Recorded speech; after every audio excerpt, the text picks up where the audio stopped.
Hey, ladies and gentlemen, welcome. This is episode 33 of my AI Love Affair. My name is Ronsley, and I have with me today a very special interview with Eben Pagan, who, if you don't know, has been around for a long time in the online space, and he has just gotten into the AI space. He's got a new podcast coming out called Future Prompt.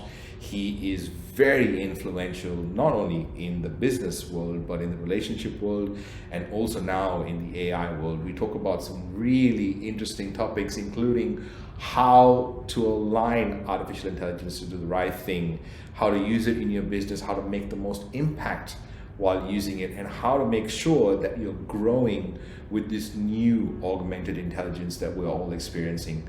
It's a really fascinating conversation, and I need you to take a pen and a paper and take down some notes because it is really, really noteworthy. Come, let's learn. Hey, it's Ronsley. Welcome, you AI geek, to this podcast, My AI Love Affair. Consider this podcast your digital compass, guiding you through the labyrinth that is business growth using artificial intelligence. Running a business as a creative can sometimes be like trying to solve a Rubik's Cube blindfolded. But what if you had a secret tool that could align all the colors for you? That is AI. It's like a master key unlocking multiple doors. Thanks for being here. Let's learn. Eben, this is an absolute pleasure to have you on the show. I want to start off with the most important question. As a result of using AI in your business, what has the changes been and what kind of impact has it made, whether it's revenue, audience, branding, credibility? Well, on one level, it just kind of added this infusion, this kind of re-energizing, this revitalization, got everyone excited. Everyone on my team is using it, from customer service, down to specific results by plugging it in and teaching it to people in our programs and our free programs and our courses explicitly. Our conversions have gone up. We're getting more clients. More people are buying our courses. We're able to do things faster.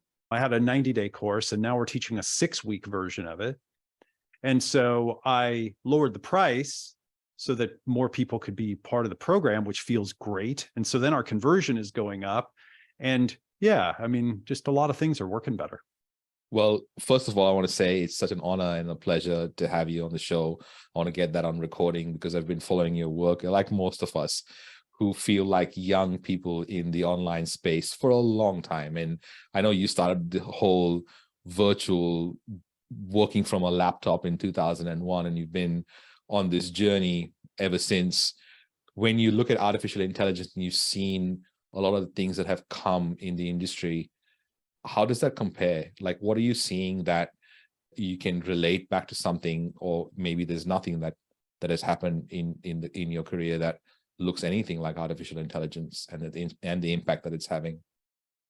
Yeah, no, I don't think that this looks like anything I've ever seen before. I don't think this looks like anything that has ever happened before. I look at this on the level of like the Big Bang, or the emergence of life. A lot of people say, well, it's like fire or electricity or something, but this is so much bigger than any of us can really imagine. I'm always, I don't know if I think I showed you these, but I'm holding up things like, the brick phone and the iPhone 1 and so forth. The thing that we have to remember about this is the AI that we have right now is this version of AI. It's the first real usable version. Okay.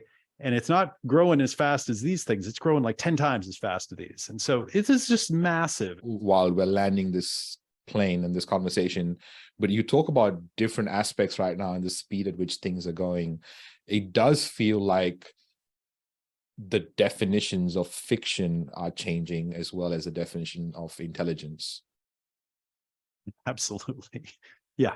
I was just, teaching a program about AI recently, and I was introducing these ideas. So anything that's true right now, kind of scientifically, it's got about a 30 or 40 year time horizon.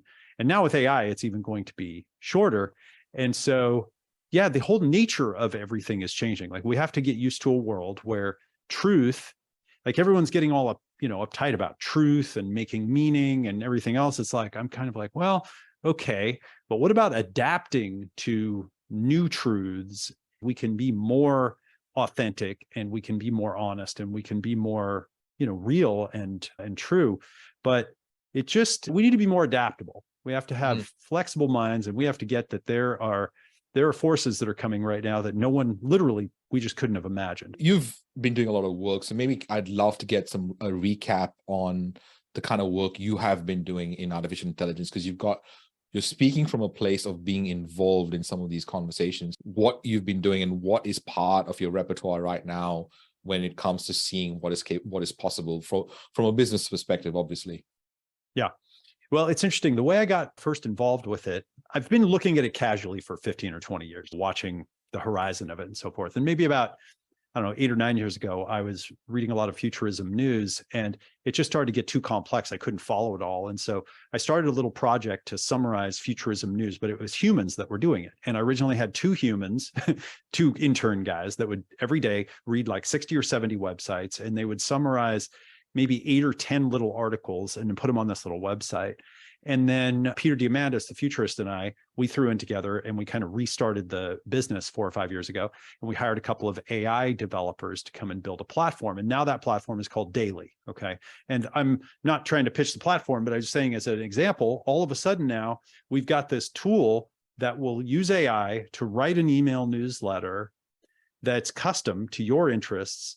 And instead of taking 2 humans all day to write it about, a general set of things, it'll write it about yours and it'll do it instantly, and it's better. And you can, so I got to really see the power. And we also got access to GPT-3 a few years ago, pretty early on. And, so I got to get a preview of what this was. So, number one, I'm using it to do a startup and to make a business that I could see how this is like thousands or, 1 million times faster and more powerful than what humans, could do. But I also got to see that it could do something that gives more value to other people. Like that was the other side of it. So that's the trade-off, Now in our business, right now, my wife and I have a coaching business. So we teach coaches, and our current program is called the Future Coach. If I'm teaching someone how to name their product or their service or their business, we pull up and we get the generative AI and get some insight into there.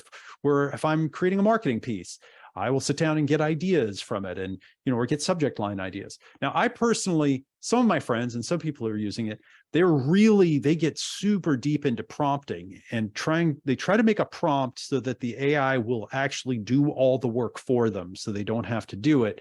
My philosophy is a little bit more, I want it to teach me how to do it. I want it to coach me. So I'm kind of like a minimalist prompter. I want to prompt in a high quality way, but I want it to give me the ideas, and then I want to use them to make the better thing. So I want to get ideas and then use those ideas to then go create better marketing or better product or better training. And I mean, we can go down any of these pathways, but I'm using it for lots of different stuff.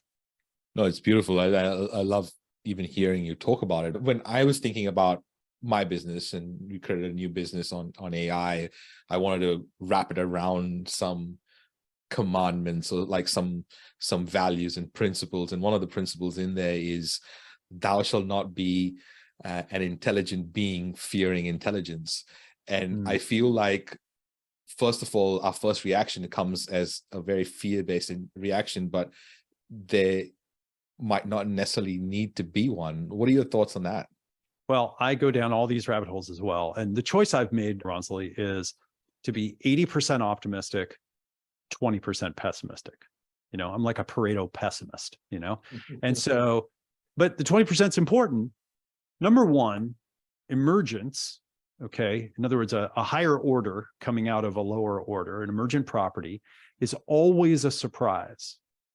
Emergence by definition is a surprise. It cannot be predicted.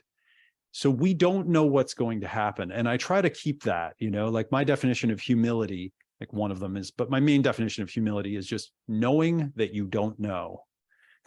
Just knowing that you don't know everything. That keeps you humble, because then you don't get arrogant or cocky or whatever. You say, okay, I don't know what's going to happen.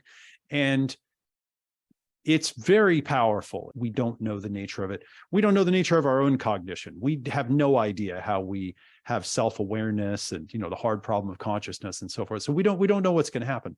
We don't know. Yeah, I mean, another one of my values or commandments in there is triage of intelligence. It's like the human intelligence fits over the artificial or augmented intelligence that sort of fits over the divine intelligence. And if we can somewhat align all those three, we're kind of on the right path. And that's probably an easier way to see an ethical conundrum as well. As a business coach or as a coach in general, we're asking who we're coaching to imagine a future. Yeah. How are you using AI to bridge that gap? Because I feel you're doing that. And you mentioned a little bit about that when you started with how you've changed your online program from a delivery perspective and from a changing outcome perspective. How are you using AI in the business?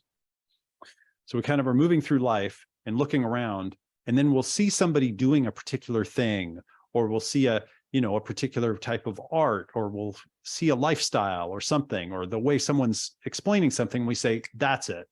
That's the next kind of step. For me, we're kind of these curators of, we're a patchwork quilt of things that we kind of picked up from other places.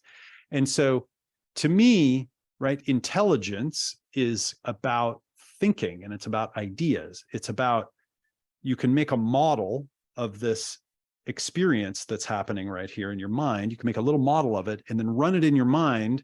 And if you got the model pretty good, then it will have a kind of a correlation with the real world. So you can run the model out and see which idea would work, which thing might not work. And then once you find one that would work, you come back out here and do it.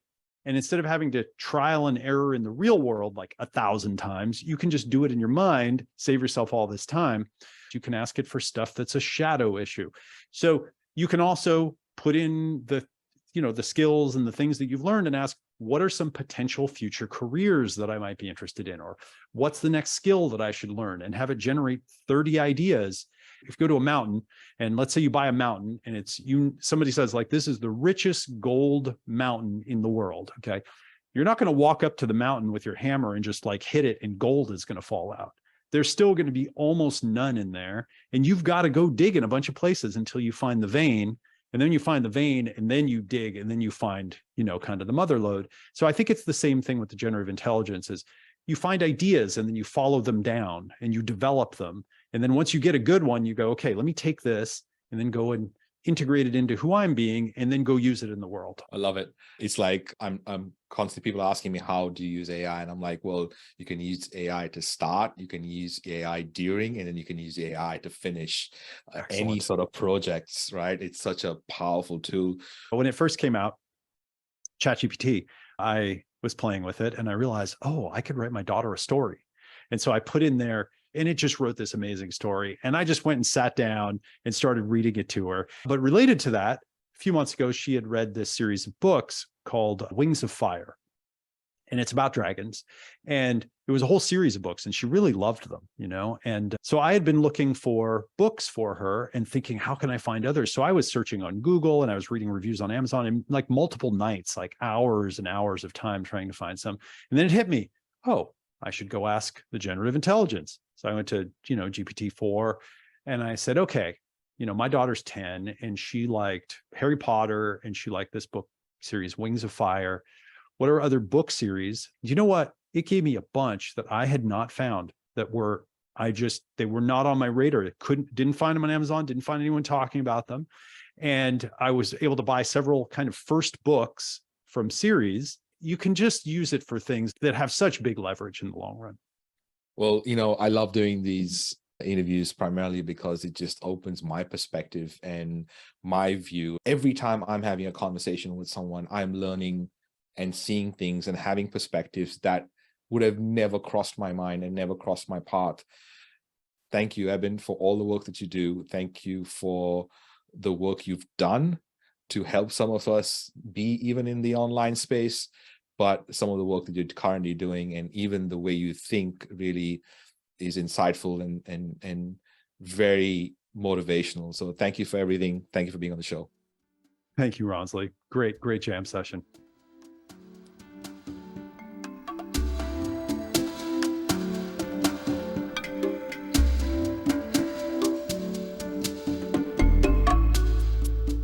Hey, AI Geek, thanks for listening. Your job doesn't stop here. I want you to lend your voice to the conversation. So you can join those conversations, discussions, new trainings, new recordings, and the rest of the AI Geeks by going to aigeeks.co/Discord. Also, share this podcast with a friend, another potential AI geek. Until then, much love.